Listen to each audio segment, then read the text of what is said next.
as well to place the child with the family member, or we could the parent could agree for the child to be placed in local authorities' care. That happens under Section 20 of Children Act 1989. So that's the process. A lot of people ask, do I have to open the door? Do I have to allow social worker into my house when my child is on child protection plan? The social worker cannot force you to invite them. They have to come in invited. If you don't want to invite the social worker, you've got the right to refuse. However, if there are concerns for your child and you refuse the social worker to see your child, that could cause them concerns, and they may ask police for assistance. And if there are serious concerns, let's say the parent refuses to open the door and we hear the child is crying behind the door, we don't know what's happening, the child is on child protection plan, we can ask police for assistance and they can apply police protection order to remove the child.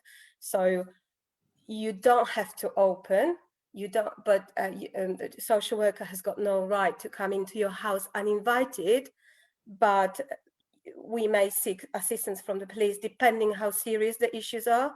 So it's always better to be open and honest with the social worker. If you can't see them, just give them a call, explain the situation, be open and honest instead of refusing entry, because that could cause for concern, and the social worker may seek support from the police or go to court for a specific order. So if the child is placed for support on child protection plan, there are 4 main categories of abuse that are considered under a child protection plan. One of them is neglect. Another one is physical abuse. The third one is sexual abuse. And the fourth one is emotional abuse. I would be speaking for a very long time to kind of collaborate on different types of neglect, physical abuse, sexual abuse, and emotional abuse. But what I'm happy to do, I can distribute my presentation so you can look at what neglect looks like, what neglect is, what physical abuse is. For example, physical abuse involves hitting, shaking, throwing, poisoning the child, burning, drowning, suffocating. And sadly, there are parents who do that to the children, causing any physical harm really to the child. And when it comes to sexual abuse, there are 2 different types of sexual abuse. Contact abuse, where the sexual abuser make physical contact with the child. It could be raping the child. It could be touching the child in places where they shouldn't. It could be kissing the child. It could be also without non-contact sexual abuse, where abuse happens online. There are pictures of sexual nature distributed, pictures of nude pictures of the child being taken, distributed, that kind of abuse. Forcing the child to watch porn, movies, that kind of stuff. Emotional abuse, called psychological abuse as well. It could be humiliating a child, threatening, being really negative, critical about the child, scapegoating the child, manipulating the child, not showing any positive feelings towards the child, persistently ignoring the child. So there are number of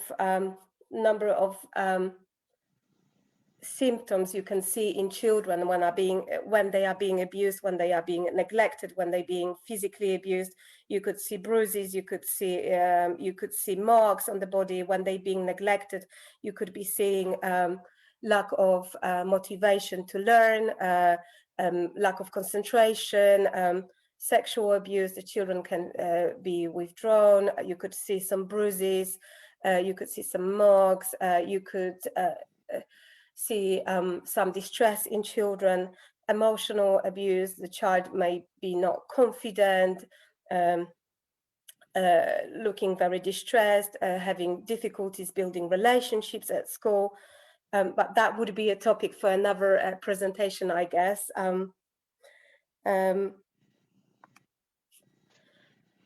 A lot of people ask me if smacking of children is legal, not legal. What is the stance of from social care in terms of smacking the children? In terms of the legislation, Scotland has become the first country in the UK to ban smacking of children altogether. And Wales is set to follow. So from 2022, it would become illegal in Wales to smack the children, and the parents could face prosecution if they do smack the children. So Scotland and Wales is to follow in 2022, where smacking children will be banned. So any physical punishment, any form of hitting, physical punishment of the children will be is illegal in Scotland now and will be illegal in Wales in 2022. In England and Northern Ireland, it's a little bit more tricky. It is illegal to smack, for the parents to smack their own children, unless that smacking amounts level of reasonable punishment. That's how it's called in law, which is assessed by the child's age, development, and the force of that smack. So reasonable punishment would not include any smacking that left a child with swelling, bruising, grazes, redness, marks, scratches, black eyes. So it would have to be a reasonable punishment. It would have to be in line with the child's understanding, development, and age, but it must not leave any marks, any swelling, any bruises. It would not be legal if you smacked your child and left some bruises, swelling, marks, scratches, black eye. And another question I'm being asked quite a lot is about what is the right age to leave your child at home alone, and what is the legislation, what the law tells us about it. So in terms of legislation, there is no legal age on leaving child at home alone. However, the law stipulates that it's your responsibility, and it could be an offense to leave your child alone if you place this child at risk. If you left a baby at home alone, obviously the baby is so dependent on care of the parent or carer, the risk is huge leaving the baby at home alone. We've got that leading charity in England called NSPCC, that advises that children under age of 12 don't have maturity to be able to manage to stay at home alone for a long period of time. So children under 12, it's not really advised to leave them alone. It's felt they don't have maturity to be able to manage to stay at home and keep themselves safe. And the children under age of 16 should not be left at home overnight on their own. Again, it's felt they don't have maturity to be able to manage being at home alone when they're 16 or younger. We often get referrals reporting that the child was left at home alone by the parent or by the carer, and we are asked to investigate. When we investigate that situation, when we assess this situation, we take under consideration the child's maturity, if they have any special needs, what is their understanding, development, what is their understanding of the situation of being left at home? What is their safety plan? Is the parent, are they prepared? So do they know how to ring someone next of kin or family member if anything happened? Do they know how to access fridge? Do they have food at home? And for how long the parent has been gone, because if we find out there is a child who is 12, the parent just popped out shopping and is coming back, and the child is aware, they know how to contact the parent, our assessment would be completely different to the situation where the child is 12 but the parent left for 3 days or left to go to another country. That's completely different level of risk. So we treat case by case. We assess the situation by looking at the factors that I've mentioned.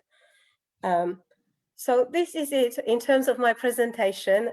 Do I have any questions from the audience? Oh, awesome.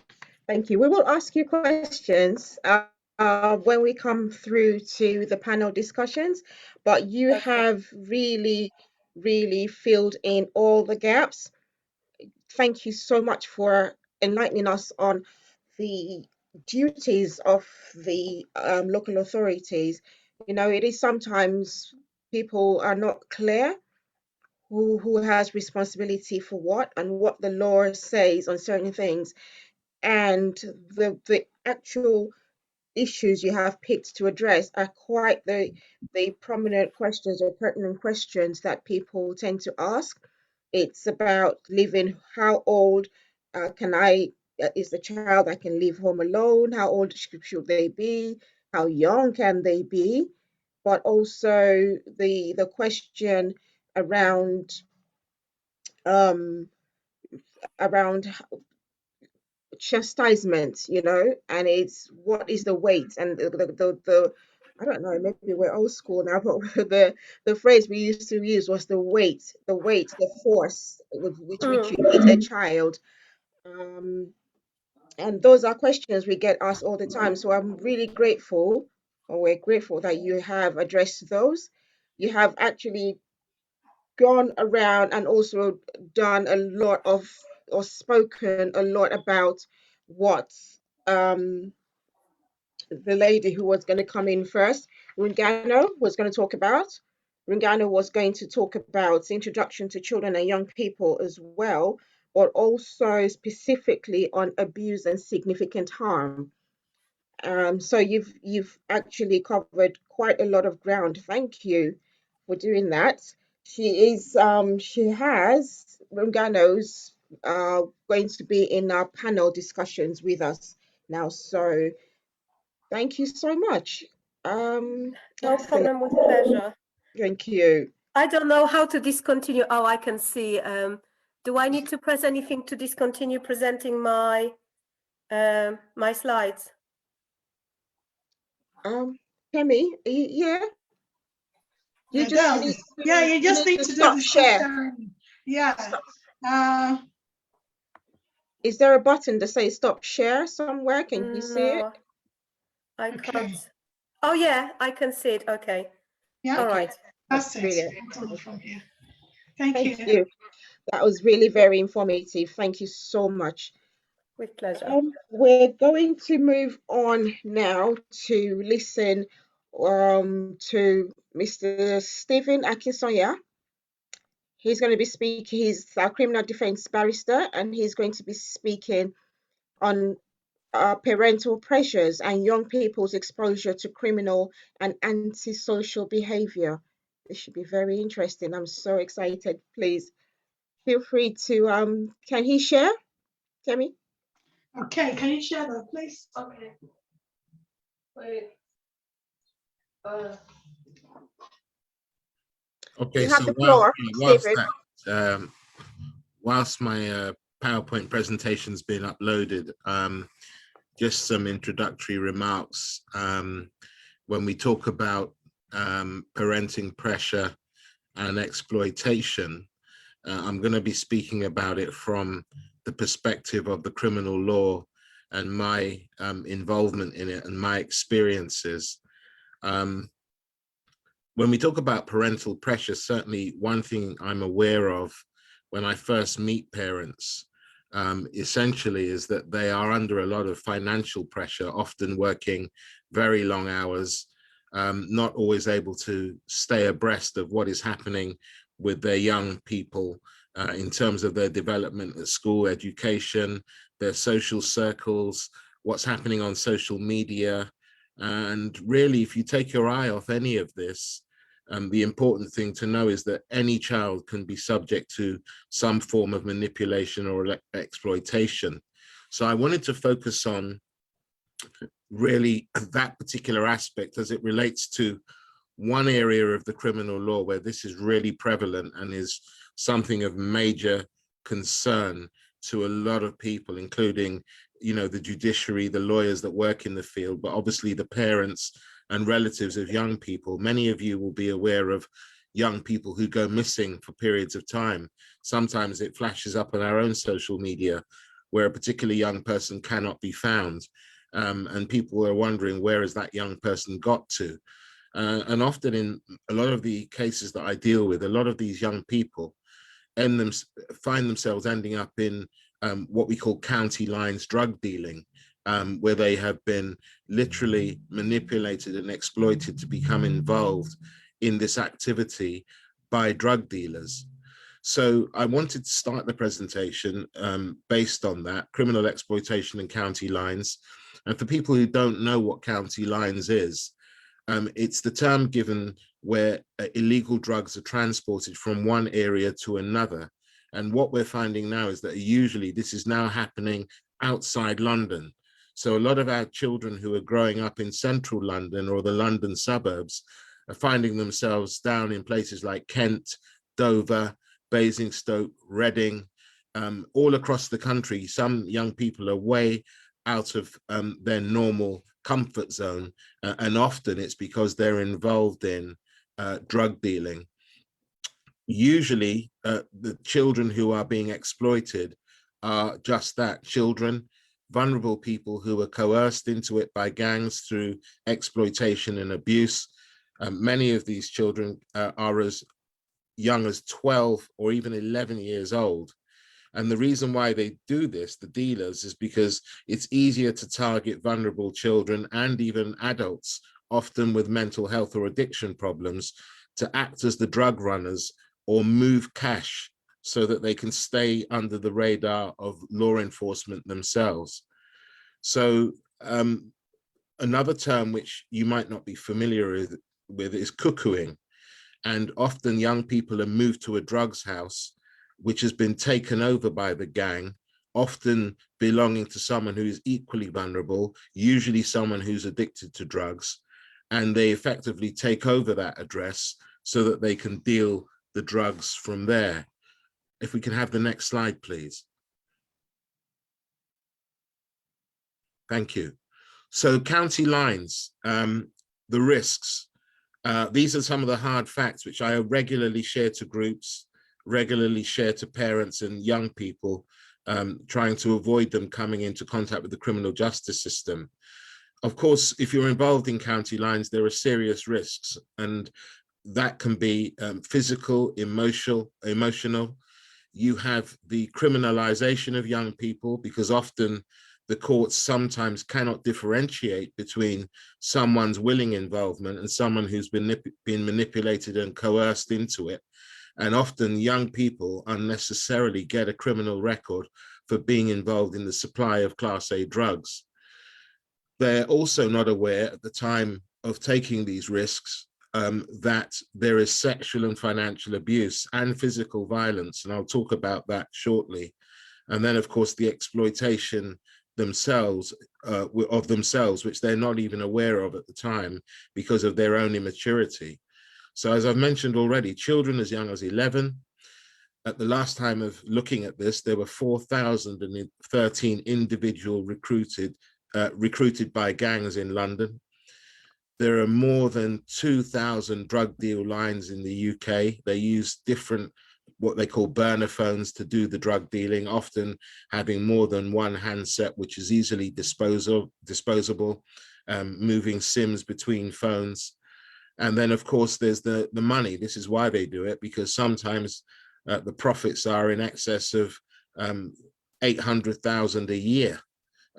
You have young people making £1,000 a week, sometimes dealing drugs. And so this is part of the difficulty of combating this and getting young people to understand that the lure of getting involved in drug dealing and running the risk of being manipulated and exploited for what is the attraction of making money comes with a number of unforeseen risks. Next slide, please.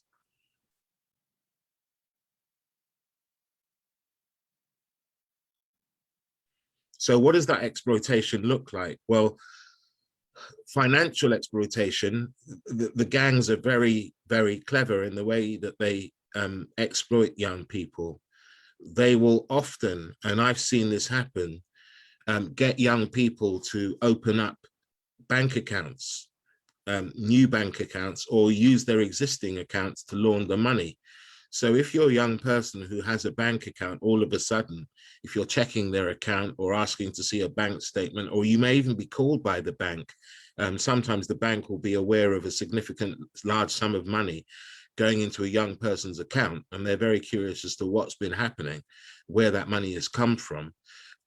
Sometimes, not always, but sometimes that large sum of money is as a result of the young person's account being used to launder the proceeds of drug dealing.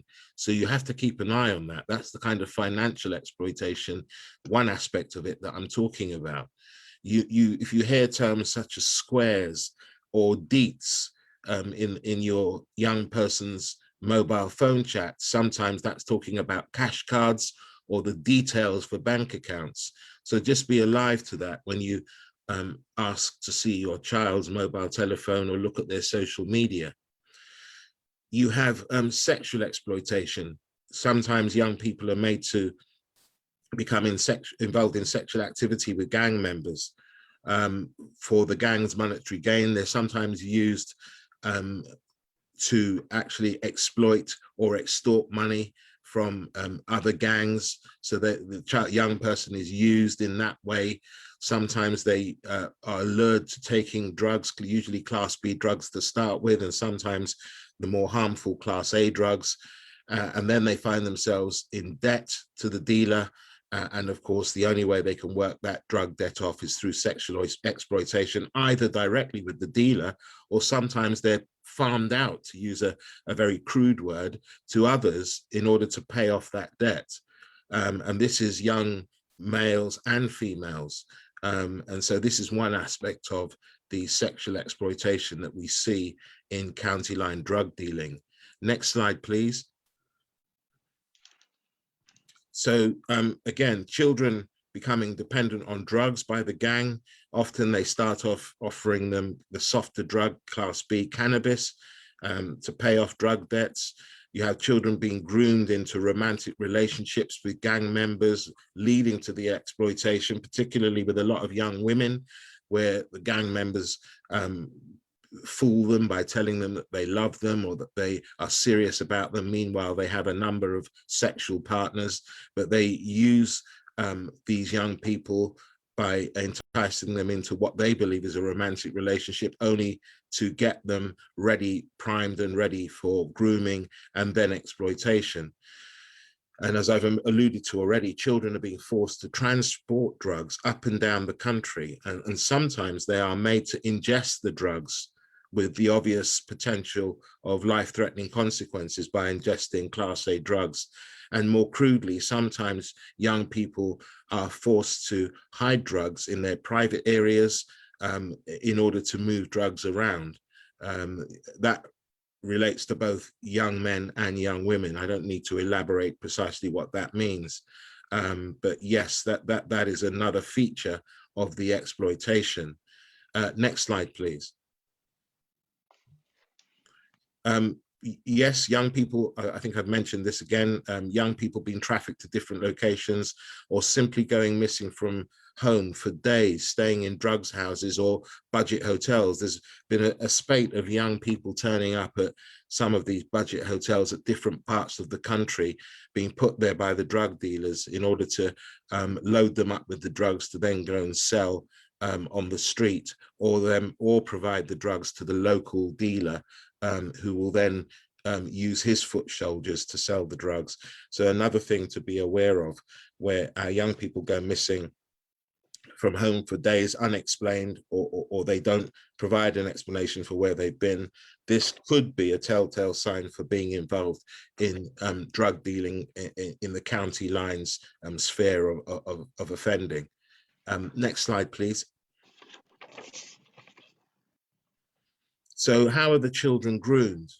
Well, drug dealers are very, very sophisticated now in the way that they are finding ways to use people to do their dirty work. So they actively are sought out by groomers. It might be near the local chicken shop or in the park, or places where young people convene and meet. They observe people who appear to be vulnerable, either through learning difficulties or just people who are a little insecure about themselves. Sometimes they try and offer the enticement through fulfilling a need or convincing the child that they can fulfill that need, often material. So it might be the offer of buying them trainers or a mobile phone or some jewelry or some designer clothes. That's one of the perhaps more obvious ways that they do it, because obviously young people are driven a lot by what they see on social media, the term drip in terms of jewelry or clothing. So these are the kind of things that young people find themselves being groomed into. The use of social media profiles, exposing them to that material lifestyle. And sometimes it happens through a family member who's in that lifestyle already, and it's just an extension of getting the younger sibling to get involved. And for those children perhaps who are suffering with issues in the family home, the sense of belonging to a family, they're made to believe that they are part of a family, that someone will look after them, take care of them, but obviously without telling them that there's a price to pay, sometimes with your life, literally. Next slide, please. Where is a child or vulnerable person likely to be groomed? Well, I recently, on my weekly community platform, Life in Focus, explored this with some of my guests. And drug dealers are becoming very brazen. They will go, they will wait outside schools, colleges, places of higher education. They've even been known to get into universities to try and recruit from universities. No young person is immune. It's not just the vulnerable. They've also worked out that it's actually quite good for them to look at middle-class children who go to good schools, because they're even more less likely to be spotted by the police or come to the police attention. So it's not the usual type of young people that we perhaps always think about. Special education needs schools. They have been known to try and recruit from there. And those who are not in mainstream school, who perhaps receive their education from an alternative provider, that's another place. And of course, foster homes, homeless shelters, and places where people generally live together, i.e. housing estates. These are prime areas for young people to be groomed by those in the county line drug gangs. Next slide, please. So signs for parents and relatives to spot for, where your young person perhaps persistently goes missing from school or home, or being found out of area. That's a telltale sign. Unexplained acquisition of money, clothes, or mobile phones, excessive receipt of texts or phone calls, being secretive in their bedrooms, locking the door, not wanting people to hear their conversations, relationships with controlling older individuals or gang associations. So if you young people are seen to be hanging out with people who are much older than them, again, this can be a telltale sign.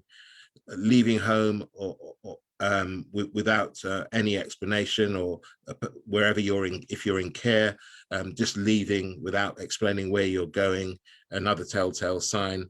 The more obvious ones are self-harm, physical assault, or unexplained injuries on a young person. And if you have that sort of second sense that something's not right, where you, as a parent, you have concerns, follow your instinct, because often when you get that sense that all is not well with the young person with whom you are responsible for, either as a parent or guardian, it's often right. So follow your instinct. A significant decline in school performance is also another factor, where a young person appears to be underperforming at school, or missing class, or causing problems in school. That may be a sign. And a significant change in their emotional well-being also is another clear sign that all is not well, and it may be the signs of being involved in county lines through exploitation or manipulation. Next slide, please. Slide, please. So, you know, the areas of focus, I think we need to really, as parents and guardians, be more involved with our children, be more in their business. Things seem to have changed very much from when I was growing up, where parents had almost a divine right to be in their children's affairs.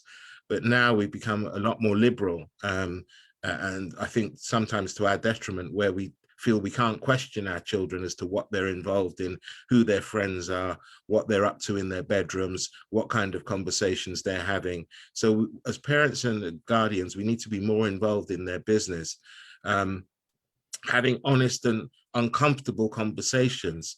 I think, you know, part of the pressure that parents are under, sometimes financial, trying to earn a living and taking care of the day-to-day, they forget to have these kind of honest and open relationship questions with their young people, asking about things that they're concerned about, aspirations, just general things. And really, if you miss that opportunity, they're going to have that conversation with somebody else, and possibly be groomed by somebody else. I've also found with some of the cases that I've done that often through our community, if you like, people are so immersed in their spirituality and attending church 2 to 3 times a week, that they often don't spend enough time finding out what's happening in the family home. And I think we have to be guarded against that.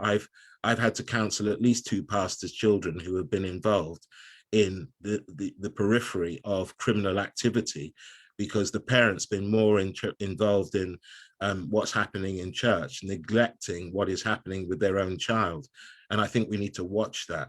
We also need to look at reforming exclusion policy and addressing early stage signs at primary school level, and changing the narrative for a lot of our young people as to aspiration, hope, materialism, longevity, building their future on a firm foundation, and not running the risk of making progress in inverted commas through drug dealing.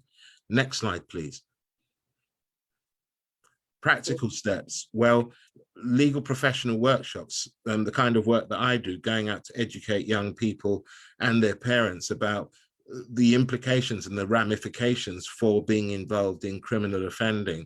And certainly from a parent's point of view, why it's important that despite parental pressures in other areas, our first priority must be to our young people, because once you lose them to the street, it could be very, very costly in terms of their emotional well-being, incarceration, or the most extreme way, losing them completely through being murdered. Early intervention, parental involvement through strong relationships, mentoring and role model seminars, youth programs and gang programs. I'm an advocate for all of these things. Engagement opportunities and channels for new community stakeholders. I think a lot of work can be done locally in the community with a number of groups who are very passionate and experienced in this area. Next slide, please. Can I just come in and just say, okay, looks like you're nearly through with your I'm almost slide. done. I'm almost I done. can see that. Okay. Yeah. Where to go for help? Well, you can report immediate concerns to the police, dialing 999, the NSPCC, which previous speakers already mentioned, child protection services, And then, of course, we have the national referral mechanism, which particularly focuses on young people who are being groomed or exploited into county line drug dealing. And these are all bodies that can help you. Next slide. And sadly, you know, through the work that I do, I've been involved in many murder cases where young people have lost their lives either through being stabbed or shot, through joint enterprise. All of it usually centers around drugs. And so the real naked truth is that people either end up in prison or they end up in the graveyard. Next slide, please, which should be the last one. Yeah, and so if you want to find out more about my work, what I do in my professional capacity and my social enterprise platform, Life of Focus and Life in Focus, those are the links to some of the things that I do. But in the meantime, thank you so much for allowing me to present. And if there are any questions, I'll be happy to take them at the end of the session. Thank you. Oh, wow. Oh, wow. I can only continue saying wow, because I think you have just, you know, it's just been so informative. I have sat through quite a few webinars over the last few months, especially, and you have actually just pulled all those into just one complete discuss. And this, I'm really hoping that a lot of parents will watch back, you know, your presentation and take some things from there.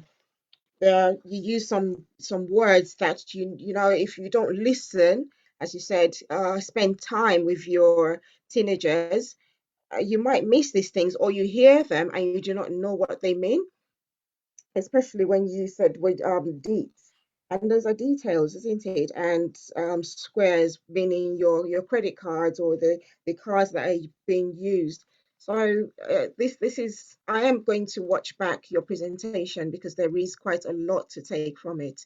It's brilliant. Thank you so much for um, delivering this to us.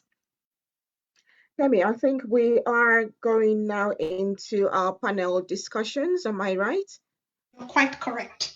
We're in this together, you know. Yeah, we're going into the panel discussion, and I know that everyone on board, all the speakers are going to be joining on the panel as panelists. They already know about that. And basically what we just do is to see if there are questions, there are burning issues based on the things that we have been highlighted this evening. What are ways that we as parents can actually help our children in navigating their ways, to just be sure that they don't, for instance, fall a victim of knife crime, sexual exploitation, or being radicalized by any way. I think at the back of that, if I can quickly add, is based on the experience of working within the community with a lot of parents as well, the most issues that have been highlighted by children, because when I started Climax was because I was part of a project during the Olympics where I was privileged to work with some young people who were in some housing system, and they were being asked to be moved out of Stratford to make way for the Olympic and the people coming to watch the Olympic. And I remember clearly them being using the term being used to describe them was they were nuisance, you know, and that really got at me. And getting to know these young people, I then discovered that something is quite common, and which is broken home. So for every 10 young people you speak to, you realize that 8, 9, 2 of them will have issue with their parents at home, either issues with their dad or with their mom or something, you know, but it's largely around family dysfunctional upbringing. And when this topic came to mind, this is one of the reasons why I felt no, something about counterline drug radicalization, ganging needs to be part of the delivery so that we can understand that there is not point in bringing prescription without identifying the consequences and the symptoms of what our actions and choices do impact on our children. Because it is one thing to say that we do abuse our children. It is one thing to say, I'm not saying we do, you know, but when I say that, I think you understand what I mean. But at the back of all the choices we make at home, the abuse, the smacking, the yelling out, the pushing away, the neglect and everything, there's bound to be consequence. And the consequences is what we as parents have no control over. What we can control is what we do as parents to these young people, especially as a very, very naive stage. Primary school, like Stephen did identify that children as young as 12 years old being into cantonized, these children does not even know what they're doing. But what they are looking for is the family tie. What they're looking for is that relationship, is the trust, is someone to look up to.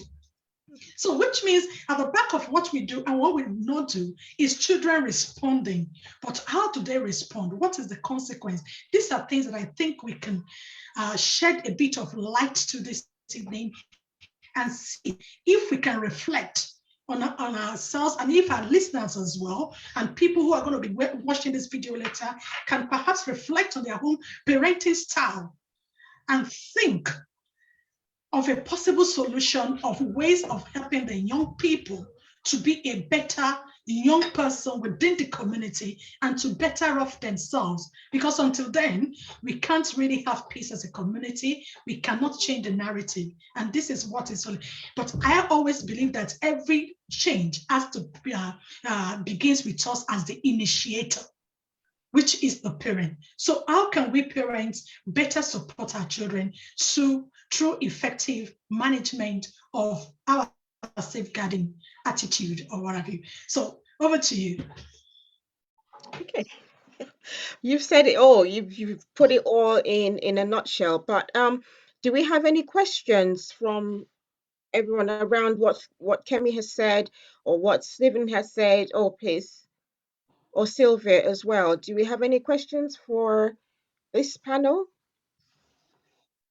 Anyone in there?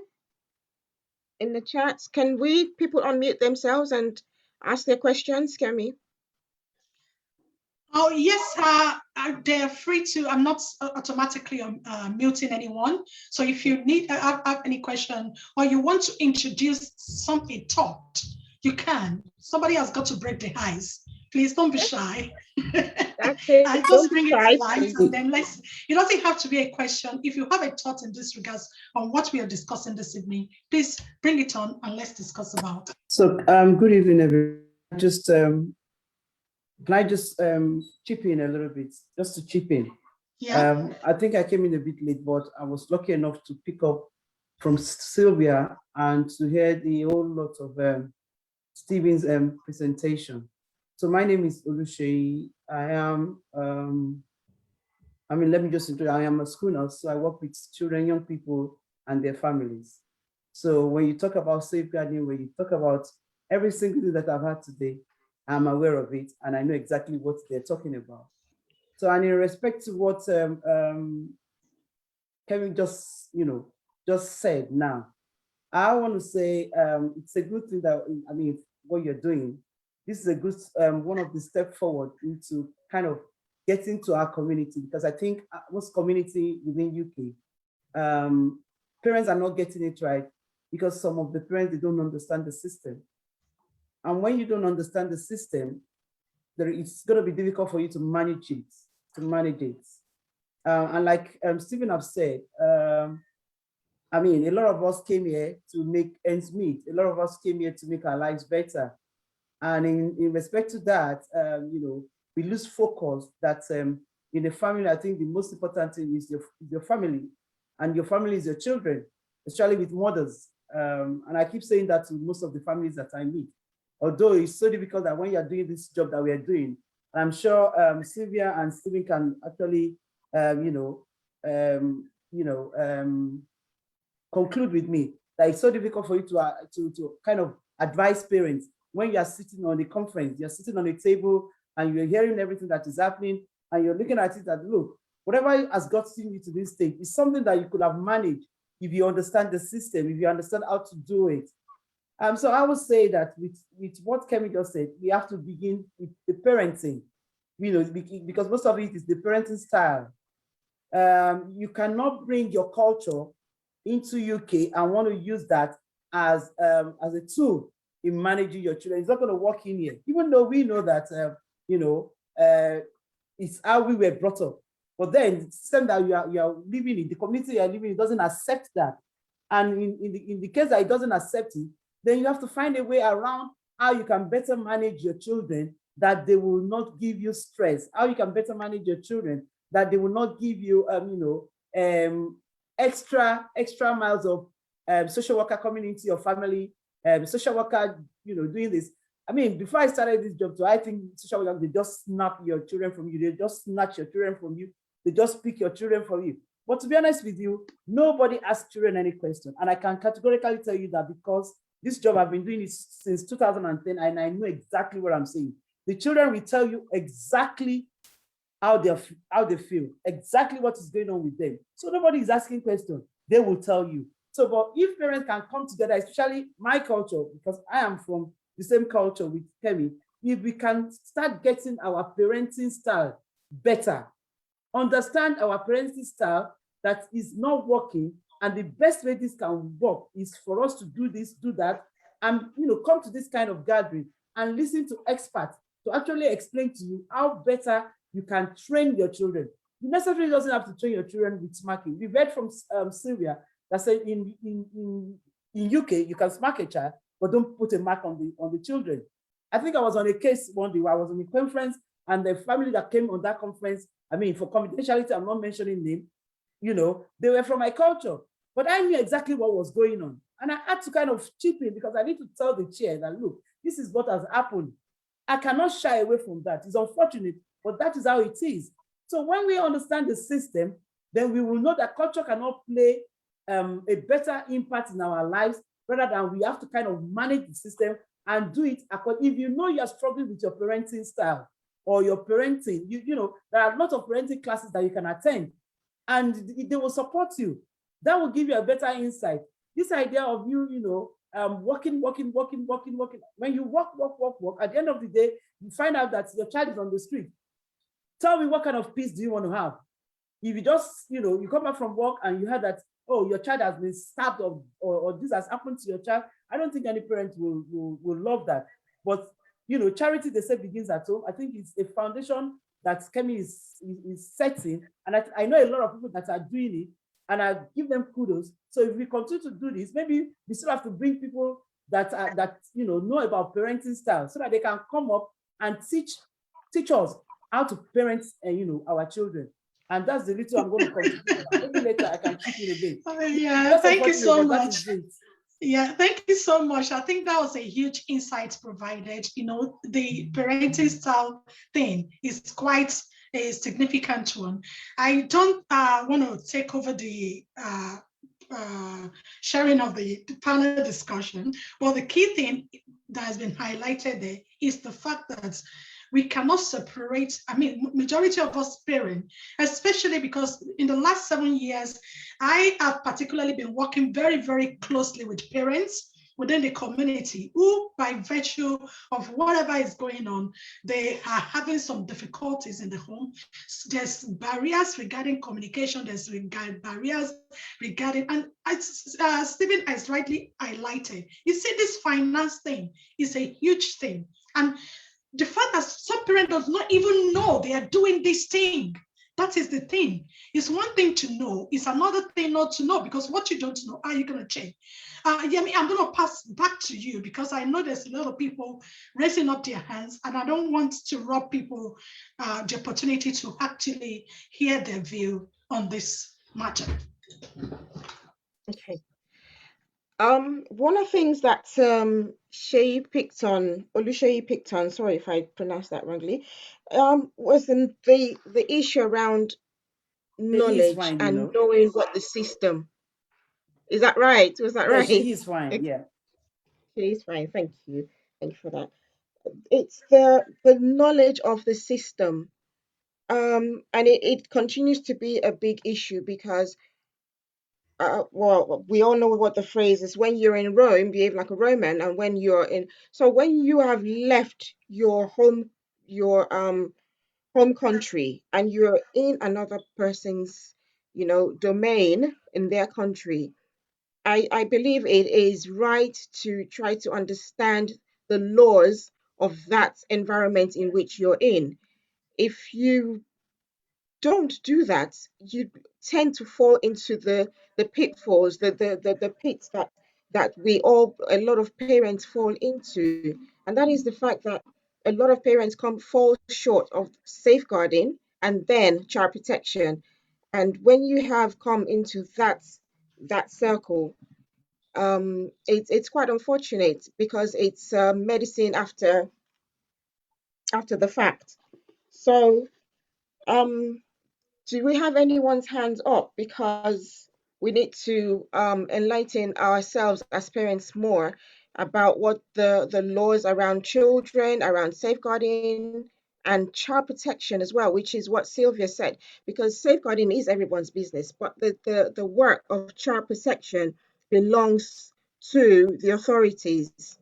Yeah, And when you come, it's like a scale, and it's the scale where the safeguarding is on the one side and it keeps tipping. And as much as your early interventions are not working, then you start to tip into child protection. And we do want to remain on the side where it's level. I can see you're nodding, Sylvia. It's just yeah, about we've right. got this Ojioka. Is it Sonia, Dick? It's Giz Ojiako. Yeah, hello, good Yes, we evening. got. Yeah, yeah, my name's Giz Ojiako, and I'm one of the directors for Saffron. I work alongside Yemi. It's been really interesting. I really wanted to pick up on something Stephen said, and that's going back to the county lines. And I think this is something I want to highlight because it's something I'm seeing very much of, especially in the Essex area, where we think it's only vulnerable children and children from low income homes. And I'm telling you now with hand on heart, I hope you're possibly aware of this, Stephen, so forgive me if you are, and I'm saying it. There's a new wave and they're now camouflaging with children who are actually from very affluent homes. I'm hoping the authorities are picking up on this. But yeah, it's something that we need to look at. These people who take these young children, young people, and put them in county lines are very creative. So as the law is changing the way they do things, these people are changing the way they operate as well. So there has been a very huge increase of what I call camouflaging. It's this county lines is and please, Stephen, please correct me if I'm wrong, but it's predominantly with the young Black youth, okay? And this is not to say that other ethnic groups are not involved, but if we, on a scale of 1 to 10, the young Black youth are normally a higher number of runners, okay? Now, the issue here is, the new thing is, you're now having families with children from affluent homes who are now the camouflage. And the idea is, if the young Black person is seen with this, normally of the Caucasian ethnic group from an affluent home, it's a camouflage. So there will be less of a chance of the police stopping the young Black person, but they're still running, they're still doing what they've been doing. So this is something I want parents to be on the lookout for when your child, and it's girls and boys, so when your child pops up with this new friend and you think, oh, wonderful, my child has started to move in better circles. Sometimes these circles are not always the better circles. And it's hard. And then when we're talking about the idea of what we call chastisement, yeah, I mean, I'm hearing a lot of parents do this. I think we need to cut parents some slack, and I'll tell you why. Some parents coming into this country have come in and they've just not been able to infiltrate. Now it's very, I think what we need to be telling our community is stop staying in your parapos, get out of it. Mm-hmm. Because when you stay in parapo, you don't learn anything. You might as well have stayed back in your original places. The idea is you come out, you learn. The deets and the all these slangs and all these terms. If you stay around your children, you will pick them up. You will pick them up. But because we're not doing that, you know, these things are going above our head. And by the time we find out, your child is either incarcerated or in very deep trouble. You know, parenting groups is the way to go.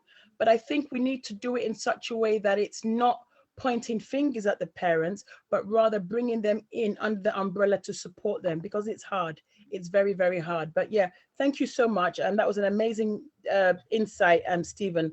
It would be nice to link up with you to see what you're doing. And Kemi, thank you for the Zoom. It's quite informative. Thank you. Thank you for the insight as well. Yeah. Thank you.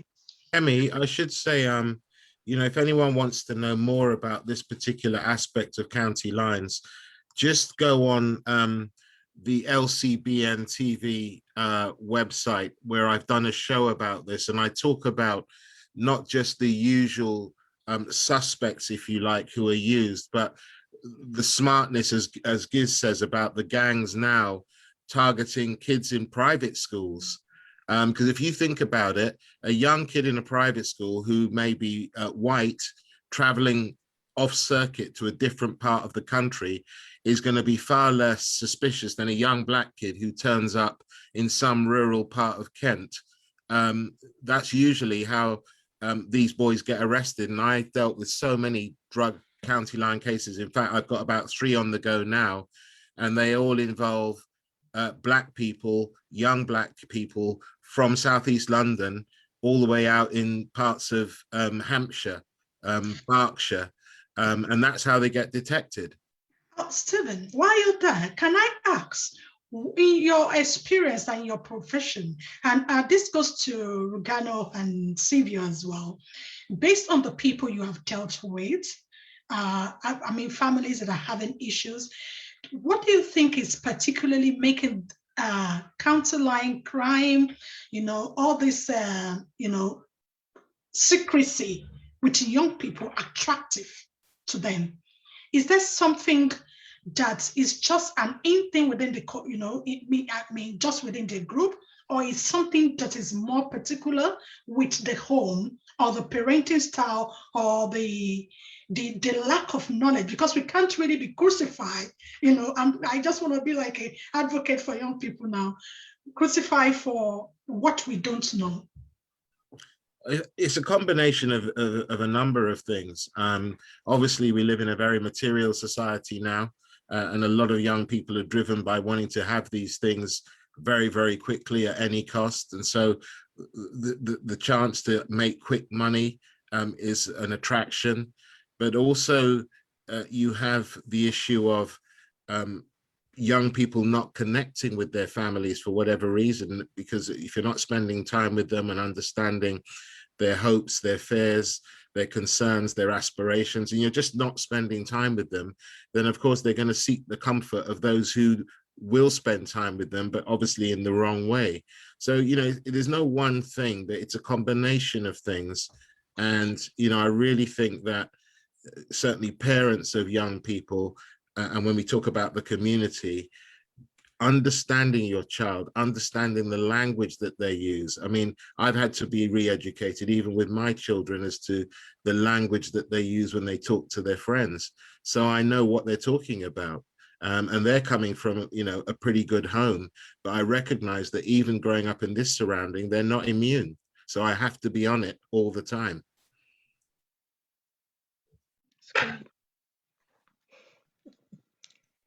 Okay. Kemi? Yeah. Okay, all right then. Can we listen back to Oluseyi? She's had her hand up. Do you have your hand up, Sheyi? Yeah. Sorry. Okay. what I was trying to say is this. When you said, I think both Sylvia and Debbie, they've said a lot. What's his name again? Sorry, I'm just trying to pick your name. I'm really bad with names because I've got loads of names. As I'm talking to you, I'm writing reports. So I'm so sorry. This is just what it is. But I think what we need to understand that we always discuss within our team is this. A child that lacks love within the home family, we go out there and look for love. And this is what these guys, they kind of used to exploit these children to themselves. So that is why it is so, I mean, we always advise parents that you need to show your children love. Because if you are not being shown love and you find somebody out there and say, oh, don't worry, do you want that thing? I'll get it for you. Is it just, you want to eat? Oh, are you hungry? Okay, I'll give you this money. Oh, I'll give you that. Because that's what they used to entice them. That's what they used to entice them every time. So parents need, as parents, we have to show our children love. Even when we are cross with them, even if when they anger us, even when they do something that, you don't expect. You don't just kind of, I don't even know how to put it, but it's a way of saying, don't just talk to them, don't just talk down on them. You can show your anger, but try and make sure that you limit your anger and go back to your children and speak to them like you're talking to your friend. Make your children your friend. Make them your friend. You gotta make your children your friend. Because I have 4 children. I have 3 grown-up girls and I have a boy who is about 18. And I tell you, every time he's going out, he knows that I've got a listening here. I'm going to listen to her because this is my job. I've seen a lot and I cannot afford my children to go down late. So what I do is that I make sure that I connect with him, like talking to him like he's my friend. I make sure that, oh, what happened today at school? Oh, what happened today? Oh, where are you going? Oh, when are you coming back? So he knows that my mom will always be at me. And I remember a day that he said to me, Mom, I have something to tell you. And I said, what do you want to tell me? And he was in the church. And I said, okay, you know what? We can't speak here because this place is a little bit crowded. When we get to, we'll discuss about it. And he said, fine. And then he came to me. I think he has spoken. And I said, oh, do you remember that you said you wanted to say something to me? And then, oh, yeah. I said, come in, come and talk to me. And then he said to me, Mom, I have a girlfriend. And he was about 17 then. And I said, oh, you have a boyfriend. You have a girlfriend. Okay, that's cool. So what's the name? So we kind of, I make sure that I related. I did not kind of snub him. I didn't shout at him because typical Nigerian woman, you will shout, hey, where are you? You have a boyfriend? No, I didn't do that because I know if I do that, I'm pushing my son outside there. Because what I'm trying to avoid, what I'm not trying to say, they will go and find that information from these children, the other people, and they will tell them exactly what I don't want him to know. So I think it's an insight for family that you need to play it smart with them. You have to be smart. These children are smarter, but you have to be on top of your game. I totally agree with you. Make them your friends. And that's it. Thank you so much. I do agree with you. It is true. But just to put a twist in the works, there are a lot of parents who can't afford to spend so much time with their children. So it is a balance. How do you spend so much time where you're also having to spend so much time working to try and make a living to pay the bills and put a roof over the heads of your family? There where you have one person's working night shifts and the other person's working day. One's coming in, the other's going out. The couples or the married people or partners do not communicate, let alone communicate with the children. And many times these children see you and they're playing you like football. And they're passing things past you and they know the right time to ask you so that they would get away with it because you're just ready to dismiss them and you want to rest, you want to sleep. So I think that it is hard, and I suppose advocating for parents again, it is hard. It's just that the word keeps coming up. It's a balance.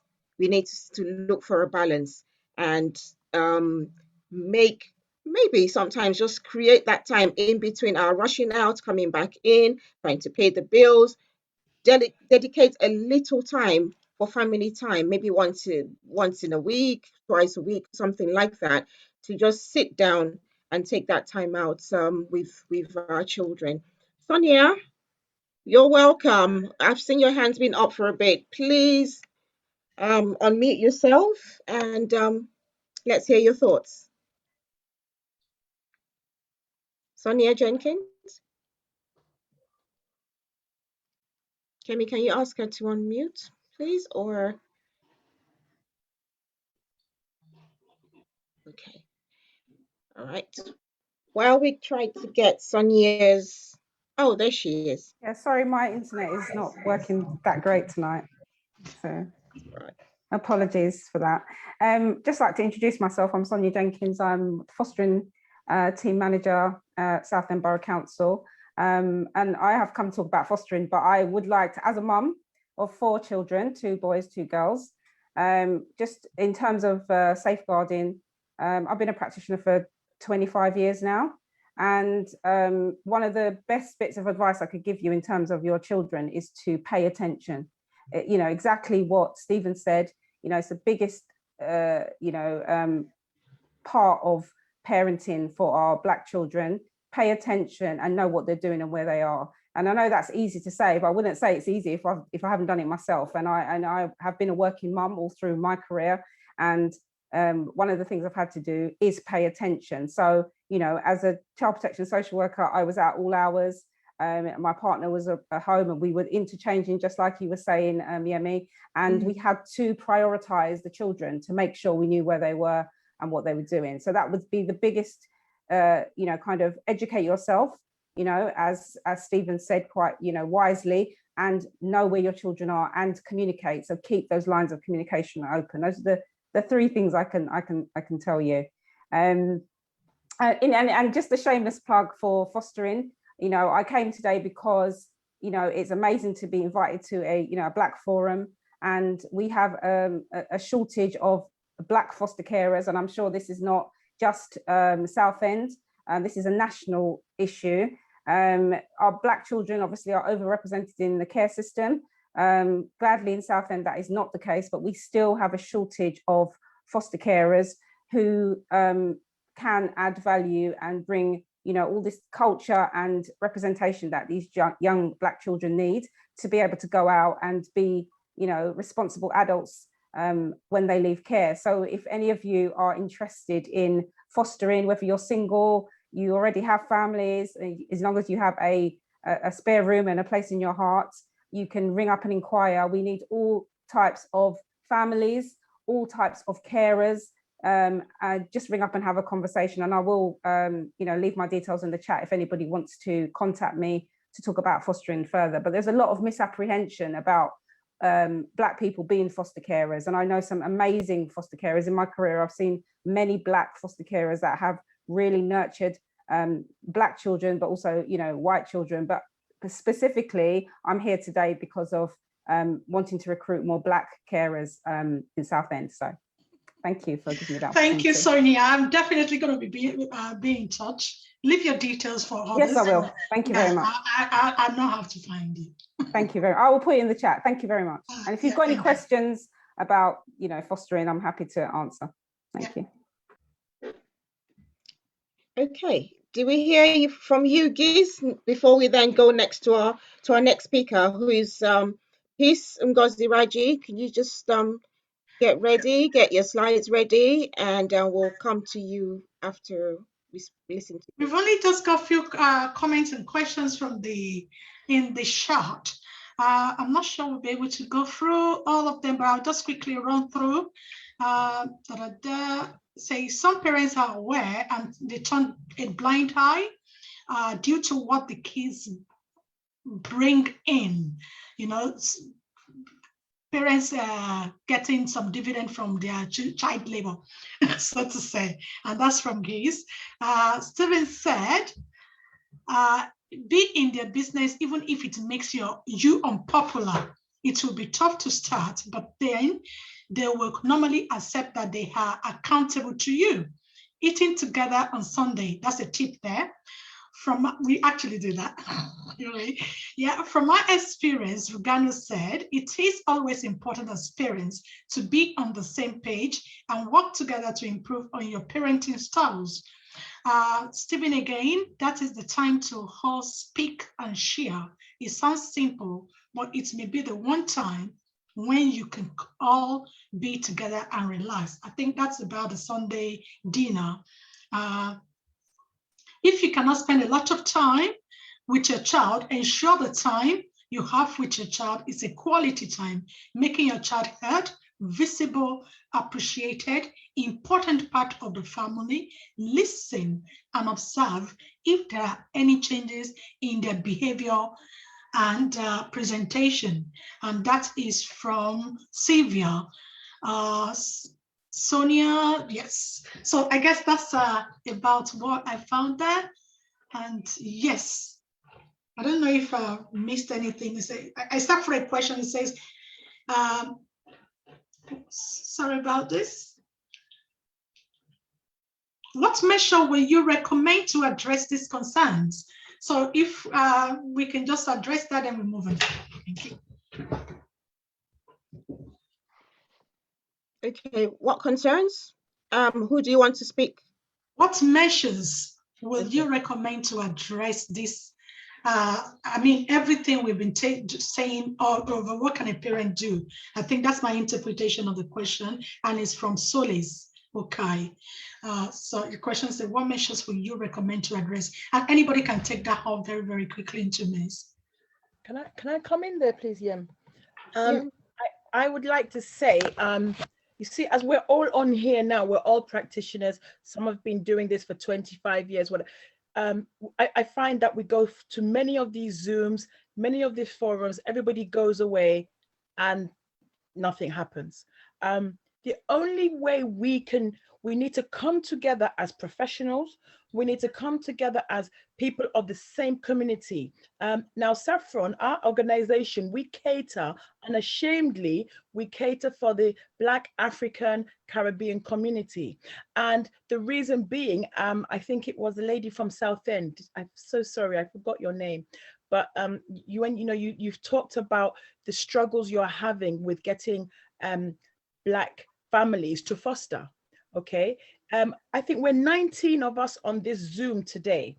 It would be amazing if after this Zoom, the 19 of us, we share all our information, yeah, and we stay connected, because the outcomes we are all seeking will only come if we work together. Okay, I personally am getting tired of Zooming. And nothing is coming out of it. It's becoming tiring. We're doing the talk. There's a lot of talk, but there's no actual action. Parenting groups, amazing.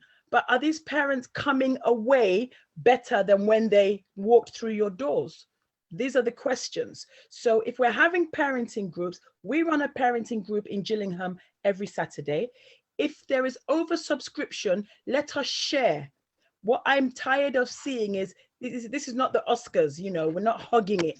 We need to share. Yeah, we need to share. So if I'm oversubscribed and my parenting list is full, I need to call on another organization and say, because the focus has to be getting these parents out of the Parakwa situation.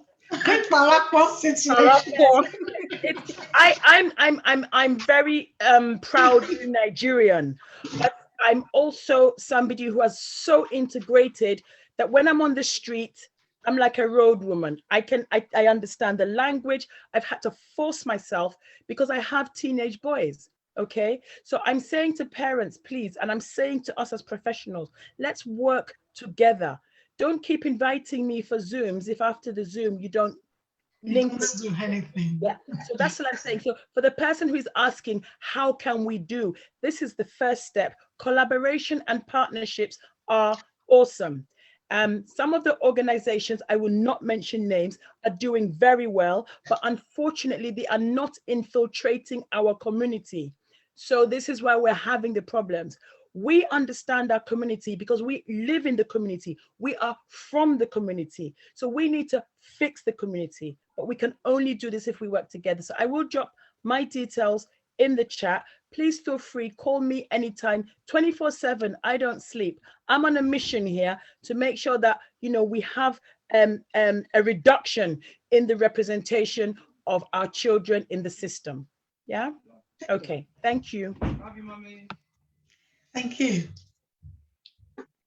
Okay. Sonia, Kemi, do we go forward? Yes, we can go forward. I think I'm happy with where she ended it there. It's all about collaboration. It's all about working together. And we move on to the next session and we have peace, just because our time is fast spent. Yeah.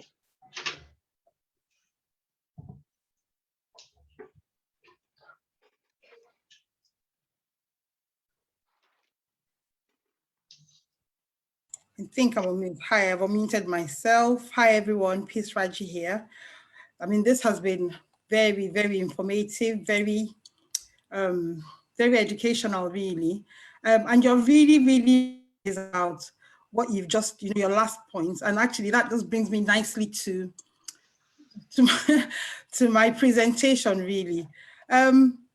Obviously, nothing really new that I'm going to add. Just talk about a bit of stats. I don't know if you can see my screen, and I'm sure for those of us who are professionals and just everyone it won't come as a surprise that since lockdown, we've had increase in calls to the NSPCC, and there's just some figures I've pulled out, about the calls from to NSPC about safeguarding children and issues of abuse.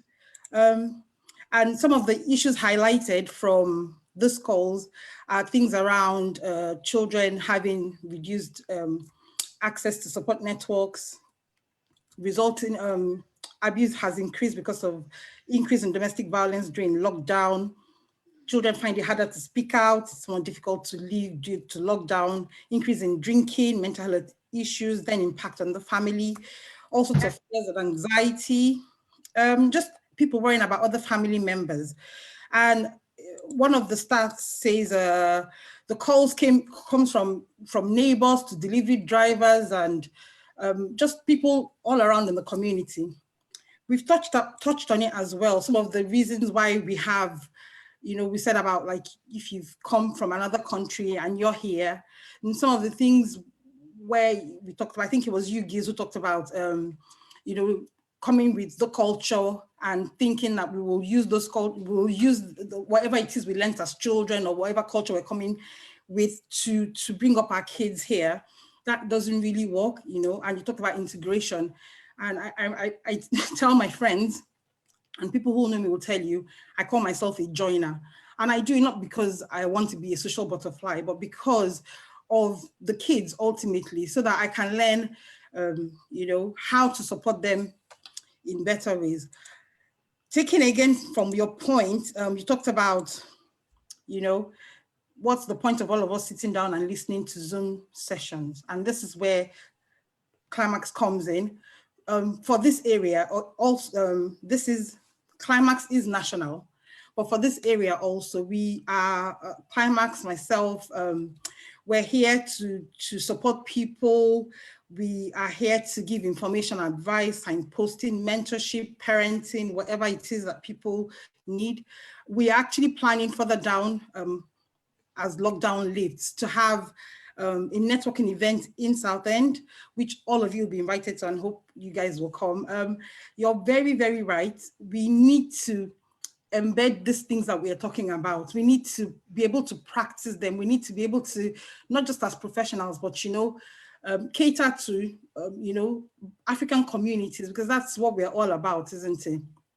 I keep saying we haven't come all this way to just, raise our hands up and fail. And it's not all just about maybe making money, or the important thing I think is maybe Yemi that said at the beginning about we're here really, the family is the kids, and the fact that we're really wanting a better future for the kids. So Climax is here for Southend locally, and obviously across England if people need us. I don't know how far we're going to travel, but you know what I mean? We're here to give information, advice, signpost, just make a real difference in the lives of the people that we come across, the lives of families and young people and children. Yeah, and that's really the crux of my presentation. I just have some slides for signposting. So like Stephen had at the beginning, also we've got, ringing 999, child line, and especially for kids who all their life now is centered around the internet and social media. There's the hideout.org.uk. And again, we will leave all this information for people so that you can take it away. The good thing also is we are recording this session, so it will be available for people to watch. If you need a recording, if you need it to share with anyone, just let Kemi know and she'll make it available for you.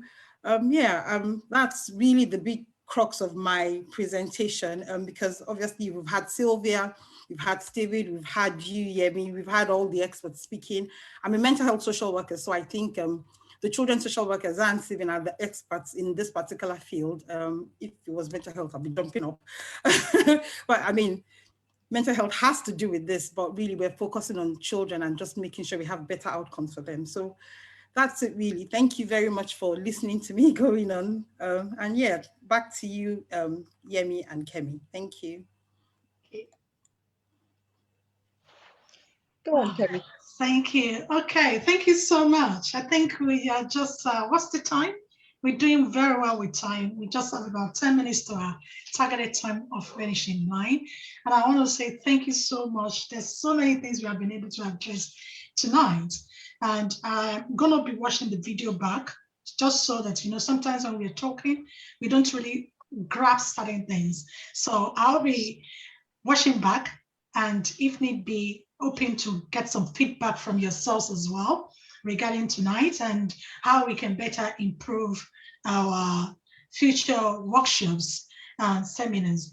As Peace has highlighted, with Climax Family Hub, we do support parents, especially from the African community and young people who have been, who are adversely impacted one way or the other. So you can reach us on using the email info@climax.org.uk, info@climax.org.uk, or you contact us via telephone number 078-974-74114, 078-974-74114. But however, I want to say a special thank you to everyone. And it's been an eye-opening event. If there's any takeaway from tonight that I've seen is genuinely, if we have to say, we all come to this country to prosper. However, whether we are born here, whether we were born in Africa and we are brought here, or from Europe or any part of the world, everybody wants to succeed. And no parent wants their child to fail. And for that reason, I think we don't have any moral justification whatsoever. Not that we have done, but what I'm saying is we are not condemning anyone, or we are not judging anyone by what have you. We do understand that certain things in life requires a bit of learning, a bit of, we make mistakes. We do things that we think we should have done better. It might not be in the area of parenting. It might be in the area of our career. It might even be in the area of our personal development. Mistakes happen, but it doesn't have to be the end of the road. What all these professionals are saying to us tonight is that we should take a kind of an in-depth view of ourselves to see the mistakes were done. How can we better make plans for better future? And especially for young parents out there, because I was once a young parent myself coming into this country with no idea about what I should do, what I shouldn't do. And like one of our speakers said earlier, sometimes just being in a bubble of our cultural beliefs, our religious setup, having friends, you know, it kind of like impede on us learning and being able to integrate until events begins to unfold and damages are being done, and then we are affected psychologically and emotionally, and we cannot even continue with the job we loved most. I remember the very first time I first had my baby, and she was given to me in the hospital. No mom here, no dad, and it was just me. And then I brought her home. I don't even know what to do with her. This is the situation that many of us African parents do find ourselves. We are here, we want to do it, but we just don't know how. All we are saying now is don't keep quiet. Seek help. Join groups, parenting groups, like we are introducing a parenting club in Southend over the summer. Come out, join us, don't be shy. You can learn, because it is only when we empower ourselves, that is only when we can actually do better. You can't expect yourself to succeed in an exam if you don't read or attend classes.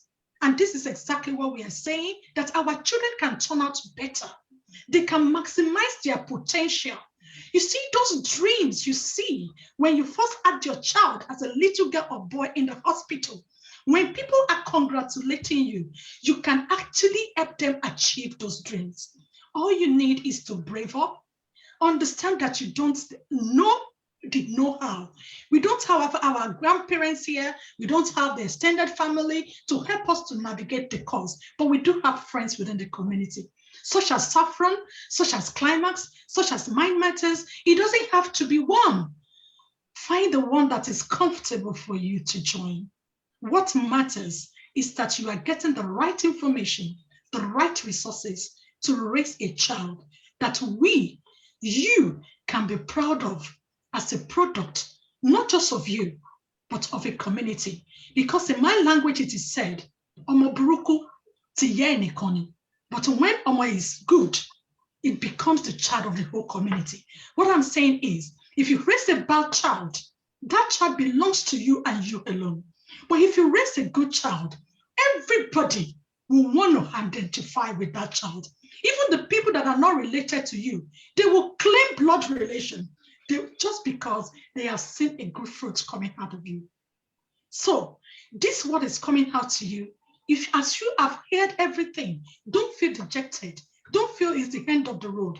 No matter how bad the situation is, trust me, there are capable hands out there that can help you navigate the waters.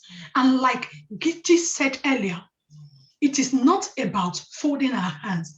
For professionals out there, let's begin to work out collectively, because until we are able to find a lasting solution to the crisis we are experiencing in terms of knife crime, in terms of mental illness, in terms of children not underperforming in school, until we are able to reach the grassroots and begin to find a common solution to all this problem, every of our efforts, may he not come to naught. So please, let us embrace each other and work together. And I hope that in the next 5-10 years, it is my hope that we'll be singing a new song and we'll be writing. I can't wait to see the Metro, Guardian, Sun newspaper just flashing great news of great children coming out of the African and the BIM community.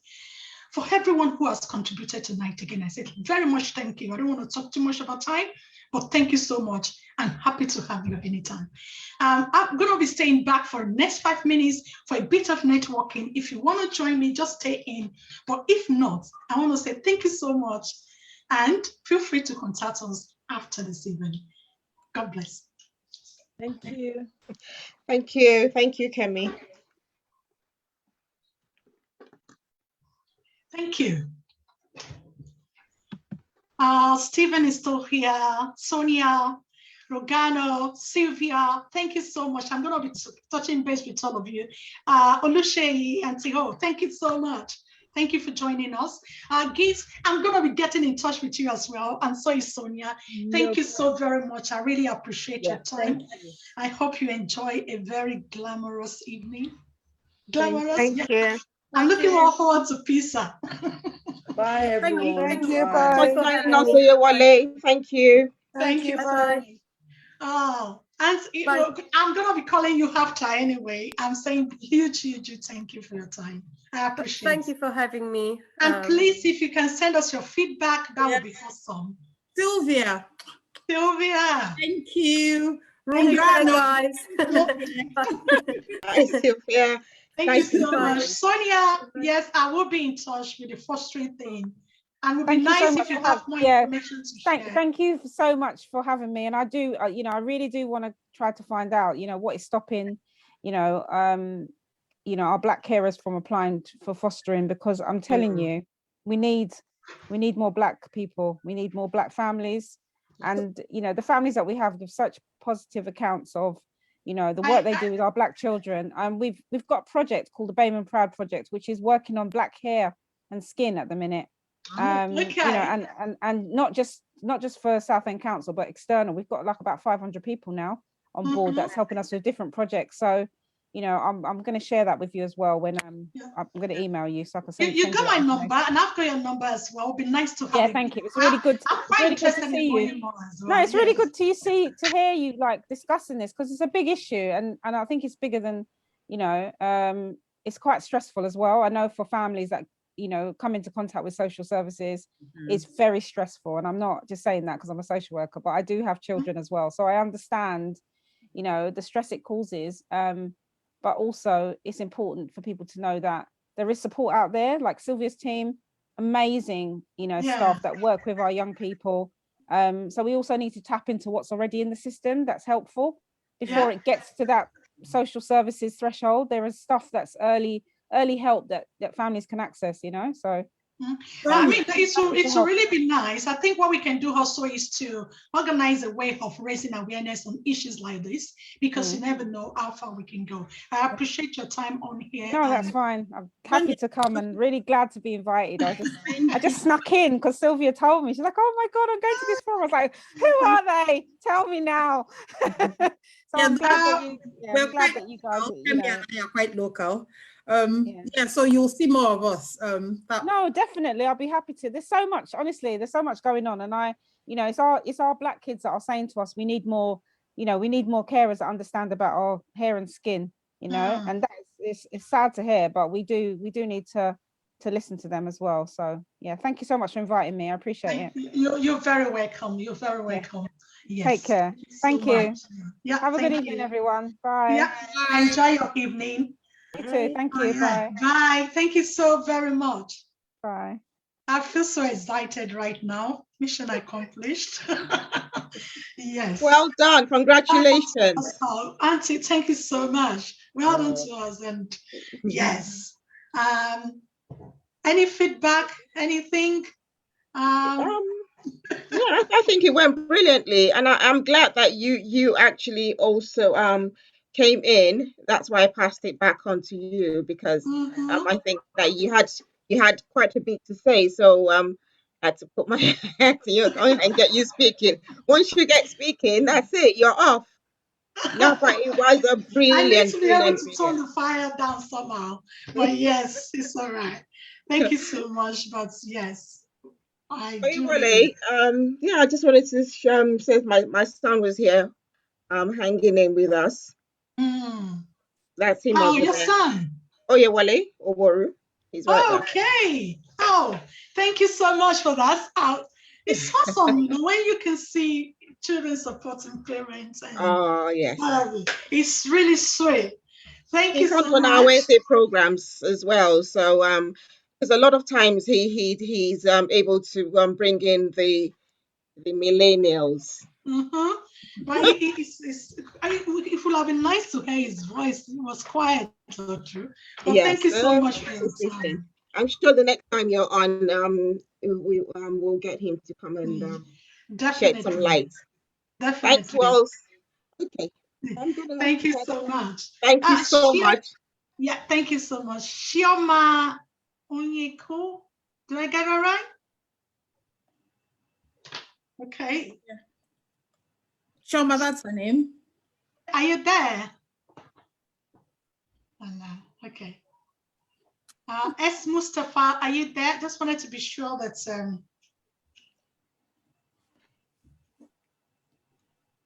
Yes, Kemi and Peace, we should find Yes, a time to meet and okay. Zoom and see how we can collaborate, because we have a program in Gillingham as well. So I will be so much happier. You're someone that, you know, direct to support in whichever way you want to.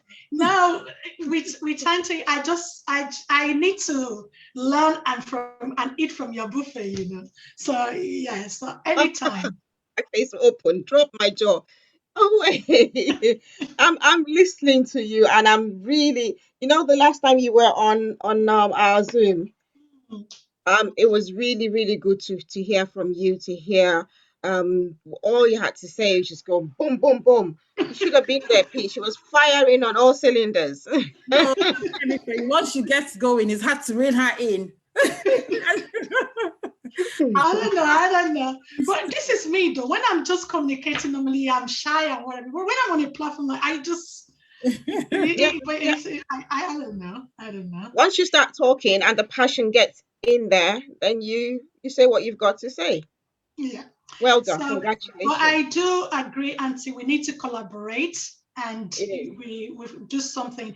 Peace is somebody that she works with me. She's got her own organization as well, Mind Matters, but she works with me largely around mentoring and counseling of young people. So yeah, you're pleased to meet each other. Can you see Noah behind you? Huh? Noah is doing headstands behind you. He's doing headstands behind you. Noah, it's not Noah, it's actually Stephanie. She's been helping me. Okay, that was So you can go, don't worry, you can leave. You know what she's doing? She's saying, can I go now? Can I go now? Yes, you can. Thank you so much. Shoma wants to make a comment because you called her, didn't you? Yeah, Shoma, yes, because I was just wondering if you wanted to say something. Oh, thank you so much, Kemi. And like I dropped on the chat box, I'm glad I made this call. Very informative. A lot of takeaway from both Silver's presentation and Stephen's as well. And also for the group discussion that happened thereafter. So a lot to take away for me because I'm a mother of 3 boys. And I also play, and I also play a lot in the education sector in terms of children that are from the less privileged side of our society, from the less privileged homes as well, and also to do with a lot of counseling and mentoring and helping to divert their attention from the vices that they live with. So I could resonate a lot with all our head here. I'm sorry for my background noise. My boys are very active. Nice. It's so all right. When you called me, when you called me, I didn't hear because I had to shoot them, get them to quieten so that I can get enough from the collaboration that was going on. Honestly, you can see my daughter. Even she's gonna be 16 soon, and you can see her displaying behind me doing like that. So, we all know how it feels. Like, it's commendable that we are able to juggle these things together. And yes, I just want to say thank you for making the time out as well. And we hope we'll see more of you in the future. Oh, sure. More of me. And of course, I would also your connection is a bit very good. I'm going to leave. Bye. Some of the decks like I dropped on the phone. Bye. Okay. I guess my network is very bad here. It's not so great. Yes. Well, thank you. I'm glad I made a call. I will just end it here and. All right. Thank you so much for coming. I will hear more of you in the future. Bye. Bye. Okay. Bye, peace. Bye, peace. Bye, Kemi. Thank you. Bye, everyone. Bye. Hi, Mama. Hello. So it's just me and you left. Yes, let me stop the recording now. Stop. Well done, Kemi. I didn't even realize that I haven't